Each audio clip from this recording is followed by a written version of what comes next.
Hello, dear friends. Welcome to this program, our Moments with God, where I share with you in my simple and humble reflections in an informal way on the daily Mass readings or on the lives of saints when there is an important saint in the Church's calendar. And I hope that through these videos, you are being helped to go a little deeper into your inner self, into an inner spiritual journey, and discovering every day a little more about the importance of spiritual life and about making your foundations firm on the spiritual life. And if you like the video, you may please share it with others. Thank you. Today is the 1st of November, the feast of all the saints, and that's why I have come today to this beautiful church here. Right in the middle is the Blessed Sacrament, and above that is the nice mosaic of Jesus, the Good Shepherd, as well as the Sacred Heart, and there are saints around him, as well as on the right-hand side here you see there is the beautiful mosaic of our Blessed Virgin Mary. Here is the mosaic of Saint Vincent de Paul, and on the left side there she is Saint Barbara, and on the right side there in the white is Saint Joseph. So in this church these are the important saints, but saints as such are important, and today the church celebrates the feast of all the saints. That means these saints I have named. There are many other saints, as every day in the church we celebrate the feast day of some saint or the other. Sometimes there are several saints on the same day, and some are more well known, more famous because of their work or their teachings or their writings, and some were rather insignificant. But these are not the only saints.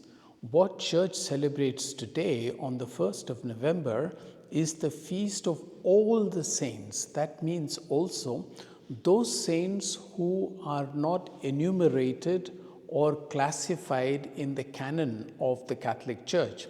As you know very well, that in the church, one to be declared a saint, there is a rather long process of investigation. Then the saint is first, or the person is first made as venerable, then the process goes on, and then if there are miracles already subscribed to that person or proved for that person, then he becomes a beatified person, or she becomes a beatified, and finally with one more miracle that person becomes a saint or canonized to be a saint. And there are many other saints who are not known in the church, many good people who did wonderful work in their life. They preached the gospel, they lived very holy life, but somehow they were not known, or they were known in a very limited circle. And the church does not want to forget any one of them, because everyone is important. Everyone who has followed the steps of Jesus Christ rather closely, they are all considered saints in heaven. We may not know their names. Sometimes we think that our own parents, especially our mothers, but also fathers, do such great sacrifices for their children and lead an exemplary life. They are good to the poor, they are good to so many people, and yet their names are not known. So it is also for those people that the church celebrates the feast of all the saints. And I am sure you see here the beautiful mosaic. Virgin Mary is one of the most honored saint in the church, Blessed Virgin Mary, and we honor her so much.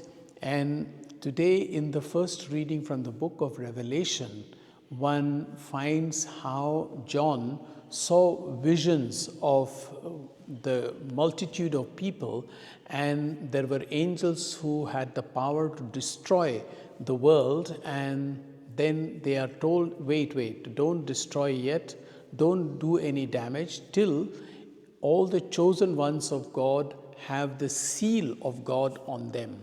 And then an angel goes around, and it was heard that they counted 144,000 special people from all the tribes of Israel. And then the reading says, then he saw another vision where there were another multitude of people who could not be counted. They were all there in the presence of God.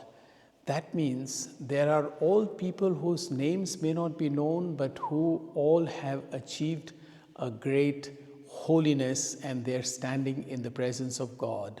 And similarly, also then in the second reading from the letter of St. John, he says, we are all children of God, loved by God, and what we now see things not clearly, but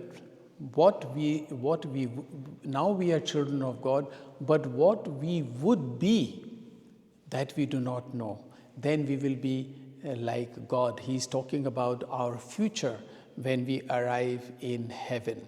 And of course, the gospel speaks about what are the basic qualities of being a saint, how a person could become a saint. And the reading is from the Beatitudes, which impressed so many great people, including Mahatma Gandhi.